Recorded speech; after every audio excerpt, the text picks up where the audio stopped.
সবাইকে ধন্যবাদ। আমাদের দক্ষিণ নিচিন্দাপুর আমি কারণ আমরা হচ্ছি না, আমাদের হুজুর কাবলা মদজুল্লাহ আলী উপস্থিত আছেন। হুজুর কাবলার প্রতি আমরা কৃতজ্ঞ।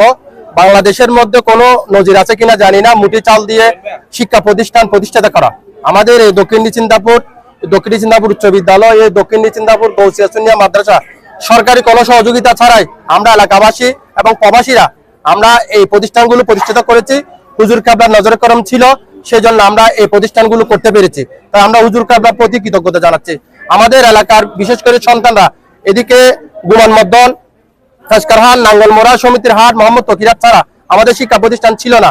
আমাদের এই যে ধর্মীয় যে শিক্ষা প্রতিষ্ঠান হয়েছেন, আমরা যে সন্তানরা যে পথভ্রষ্ট হয়ে যাচ্ছে, ইনশাআল্লাহ আমাদের দক্ষিণ নিচিন্দাপুর গৌসিয়া সুন্নিয়া নুরানি মাদ্রাসায় ইফতাদিয়ের এখান থেকে শিক্ষা অর্জন করে আমাদের সন্তানরা সুশিক্ষায় শিক্ষিত করবে।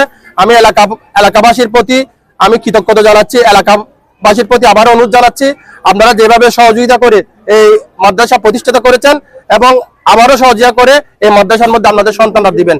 সন্তানরা আপনারা এখান থেকে বের করে এই মাদ্রাসা শিক্ষা শিক্ষিত করে পরবর্তীতে আপনারা বিভিন্ন স্কুল কলেজ বিশ্ববিদ্যালয় পড়ান, কোনো সমস্যা হবে না। কিন্তু প্রথম শিক্ষাটা ইসলাম শিক্ষা দিয়ে যদি শুরু হয়, সে সন্তান কোনোদিন পথভ্রষ্ট হবে না। সে সন্তান কোনোদিন বাবা মায়ের সাথে কোনোদিন বেয়াদবি করবে না, ওস্তাদের সাথে বেয়াদবি করবে না, এলাকার প্রতি টান থাকবে এবং দুনিয়া আখেরার প্রতি সম্মান থাকবে।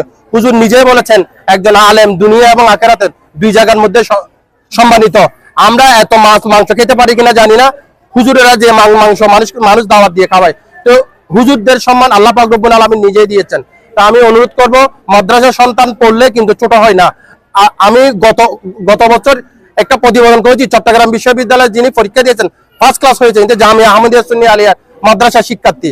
তো মাদ্রাসার সন্তান যারা পড়ে তাদেরকে ছোট করে দেখার কোনো অবকাশ নাই, কারণ মাদ্রাসা মানে আল্লাহ রসুলের বাগান। সেই বাগানে যারা পড়ে তারা কোনোদিন ছোট হয় না, কারণ আল্লাহর বন্ধু হলো আল্লাহর রসুল, সেই রসুলের বাগান হলো মাদ্রাসা শিক্ষার্থীরা। তো আমি সবার প্রতি কৃতজ্ঞতা জানাচ্ছি। আমাদের এলাকাবাসী এবং প্রবাসী ভাইরা যে আর্থিক সহযোগিতায় সুন্দর একটা প্রতিষ্ঠান আমরা গড়তে পেরেছি, এই সুন্দর প্রতিষ্ঠান আরো সুন্দর হবে যদি আমাদের কানায় কানায় যদি আমাদের শিক্ষার্থীরা আসে এবং লেখাপড়া করে এবং আমাদের অভিভাবকরা যদি সহযোগিতা করে। সবাইকে আবার ধন্যবাদ জানাচ্ছি। আসসালামু আলাইকুম।